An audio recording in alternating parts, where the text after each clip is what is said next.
Politics of conviction के आधार पर मेरे से जो हो सकता है मैं करता हूँ, और मैं एक विश्वास रखता हूँ कि politics is a instrument of socio economic reform. जो आप जिसकी चर्चा करते हैं वो सत्ता कारण है, पावर पॉलिटिक्स है। The true meaning of the politics is समाज कारण, राष्ट्र कारण और विकास कारण। शिक्षा के क्षेत्र में, सेवा के क्षेत्र में गरीबों की सेवा करना, नए रोजगार निर्माण करना, देश और समाज के लिए काम करना, actually that is the true meaning of the politics. अब ये टाइम आ गया है कि we need to redefine the definition of politics. और आप जैसे लोग अगर प्रयास करेंगे और जनता ये तय करेगी कि कौन व्यक्ति जात, पंथ, धर्म, भाषा से ऊपर उठकर जनता के लिए और देश के लिए ईमानदारी से काम करेगा, उसको हम सपोर्ट करेंगे, तो पॉलिटिक्स में क्वालिटेटिव चेंज होगा और वो देश के लोकतंत्र के लिए और देश के लिए बहुत उपयोगी होगा। पर जाति की पॉलिटिक्स तो अभी भी हो रही है, और वो उनका कहना है कि पॉलिटिक्स में जाति, जैसे उसके जाति की संख्या गिनना, वो सब क्यों नहीं गलत है? देखिए, backwardness becoming a political interest. तो अभी कौन फॉरवर्ड है ये कंपटीशन नहीं है। Everyone want to prove that he is backward, और backwardness becoming a political interest. मैं ये मानता हूं कि कोई भी व्यक्ति उसकी जात, पंथ, धर्म, भाषा और सेक्स से बड़ा नहीं होता, उसके गुणों से बड़ा होता है, और गुणवत्ता के ऊपर किसी का पेटेंट नहीं है। अब कोई आदमी, मैंने जैसे आप है, आपके कम्युनिटी के मैक्सिमम लोग ट्रेड और बिजनेस में बहुत होशियार हैं, दुबई में, हांगकांग में, मलेशिया में करोड़ों रुपए कमा रहे हैं। अब आप अच्छे एंकर बने, तो आपके एंकर बनने का आपकी जात, पंथ, धर्म, भाषा से क्या संबंध है?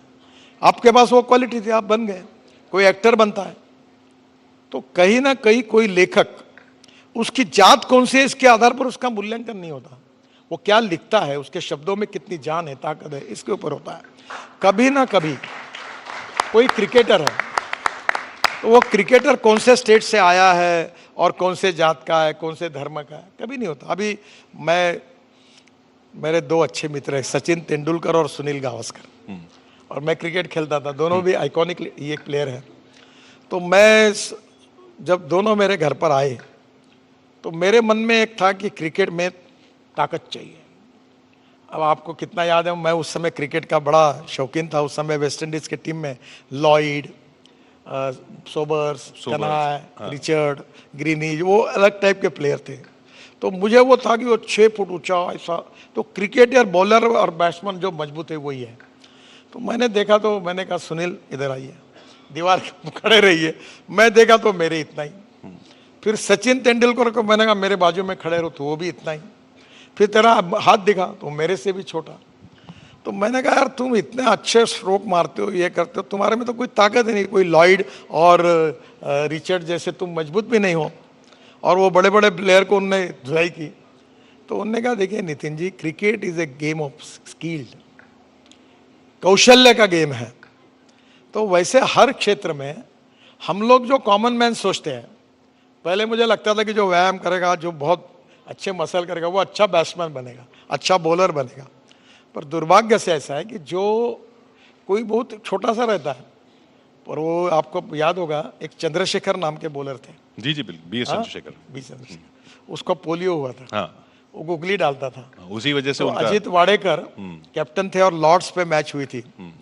तो ये चंद्रशेखर ने 6 विकेट निकाली 71 में। वो मैच कभी आप देखो तो वो इंग्लैंड के क्रिकेटर थे, वो बॉल उधर डालता था, वो उधर बैट लगे जाते, बॉल इधर पलट जाता था, गुगली डालते थे।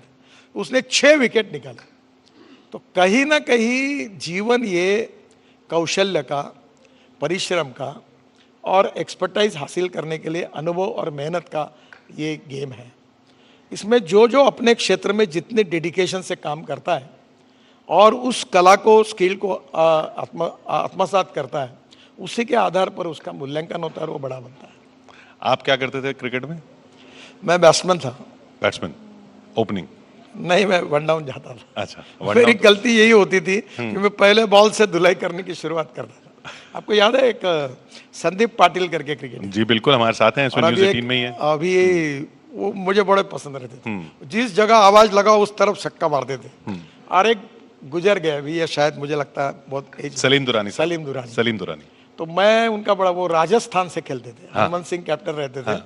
और हमारे यहाँ VCA के ग्राउंड पर मैच होती थी। वो ऑन डिमांड छक्के मारते हाँ, तो मैं चवन्नी पे टिकट निकालता था ग्राउंड पर। अच्छा। और एक 50-100 लड़के जाते थे और धूप में बैठते थे दिन भर, 4 आने में टिकट रहता था, डब्बा वगैरह लेके जाते थे। और हम जैसे सलीम दुरानी आए खूब चिल्लाते थे छक्का, तो बराबर जहाँ से आवाज आता था उधर मारते थे। 40 ही रन निकालते थे पर 4 छक्के मार के जाते थे। उस वक्त T20 नहीं था, नहीं तो आज बहुत बड़े प्लेयर होते। देखो ये T20 जैसा ही लाइफ होना चाहिए।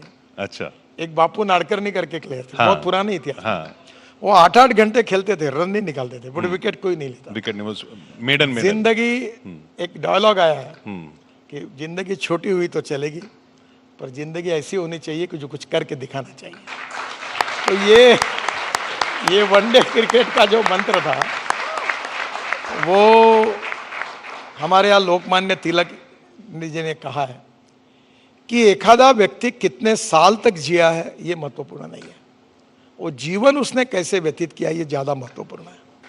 और मुझे लगता है कि खुशी के साथ वनडे क्रिकेट जैसा आनंद के साथ जीवन जीना, आपको अभी वेस्टर्न कंट्रीज में एक नया कंसेप्ट आया है, हैप्पी ह्यूमन इंडेक्स। फिर उसका आया डोमेस्टिक हैप्पी ह्यूमन इंडेक्स, और यूनो में इसके ऊपर चर्चा हुई। मैं ये मानता हूँ ये सबसे पहला मुद्दा है कि हर व्यक्ति के जीवन में हैप्पी ह्यूमन इंडेक्स क्या है, और ये बात हर परिवार ने ढूंढनी चाहिए।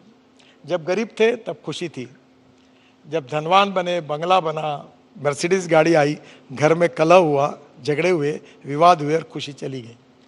तो खुशी किसमें है, समाधान किसमें है, आनंद किसमें, इसको ढूंढकर उसके साथ जीवन व्यतीत करना, that is to be one of the success of the life. तो मुझे लगता है ये ज़्यादा इम्पोर्टेंट हो। तो आपको कभी फिर इस तरह के लक्ष्य नहीं रहे कि ये पद पाना है, वो पद पाना है?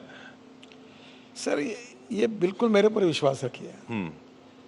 मैं दिल्ली में कभी नहीं आता था, और उस समय रात को एयर इंडिया के, मैं जब महाराष्ट्र के असेंबली में था तो मैं पहली बार दिल्ली आता था, तो मैं रात को 1 बजे वो टिकट सस्ता मिलता था, तो मैं एयर इंडिया के फ्लाइट से मुंबई चला जाता। मुझे शहर पसंद नहीं था, और क्यों नहीं था, तो क्योंकि वहाँ कहीं भी रात को होटल में जाए तो पनीर और उसके सिवा कोई मिलता नहीं था, तो मैं बोलता था मुंबई चला जाता था। अब मैं बीजेपी का अध्यक्ष बना तो बहुत ठंड के दिन थे, और मैं एक हाफ स्वेटर में, हाफ शर्ट में आया, और सुबह 10:30 बजे मेरी प्रेस कॉन्फ्रेंस थी बीजेपी कार्यालय में पहली। और जब मैं गया कार्यालय में तो ये पीयूष जी मेरे साथ थे उस दिन, और अपने रविशंकर प्रसाद थे, सब कोट पहन के थे। तो उन्होंने कहा इतनी ठंड आप कोट पहनो, बोला मेरे पास कोट ही नहीं है। तो फिर मैं गया तो प्रेस कॉन्फ्रेंस में सब, क्योंकि उस समय टेम्परेचर 12-13 डिग्री होगा, खूब ठंड थी। तो फिर वो हमारे इसमें एक सिक्योरिटी गार्ड था, वो मेरे जैसे ही मोटा था उस समय, तो उसका कोट निकाल कर मैंने पहना और मैंने प्रेस कॉन्फ्रेंस ली थी। और शाम को कैनॉट प्लेस में पीयूष और हम सब लोग गए, और फिर मैंने वो कोट सिलाए, पहली बार कपड़ा लिया और सिलाई निकले डाले। तो मैं इस शहर में, मुझे कुछ पता ही नहीं था, ना मुझे रोड मालूम, ना लोग मालूम। मैं बीजेपी का प्रेसिडेंट करके आया तो कुछ भी मालूम नहीं था। तो मैं आपको यही कहूँगा कि जो होना है वो होता है। तो गीता सार जो है ना बहुत इम्पोर्टेंट है।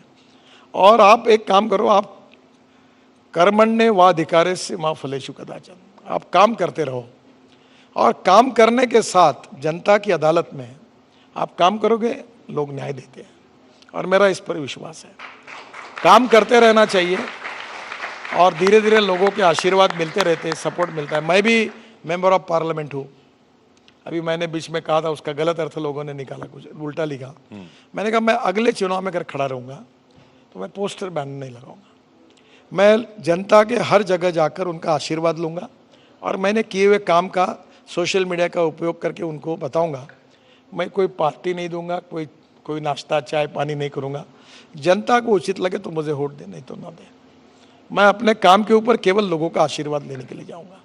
मुझे कभी कभी लगता है कि लोग बहुत होशियार हैं। आपको पता होगा कि 77 के चुनाव में जब इंदिरा जी ने चुनाव घोषित किया तो जॉर्ज फर्नांडिस और बहुत बड़े बड़े नेता ये कहते थे कि चुनाव नहीं लड़ना चाहिए, बहिष्कार करो। वो कहते थे हम थोड़ी जीतने वाले हैं, हम जीतने वाले नहीं हैं तो चुनाव क्यों लड़ना। तो अडवाणी जी और अटल जी जैसे कुछ लोगों ने उनको सबको बताया कि अगर चुनाव लड़ेंगे तो हमको जनता के पास जाने का मौका मिलेगा, हम अपनी बात तो कह सकेंगे, ठीक है हारना है तो हारेंगे। जो पार्टी भी नहीं बनी उस पार्टी ने चुनाव जीता और इंदिरा जी चुनाव हार गई, रायबरेली, अमेठी और पूरा उत्तर प्रदेश, बिहार और जनता पार्टी जीत गई।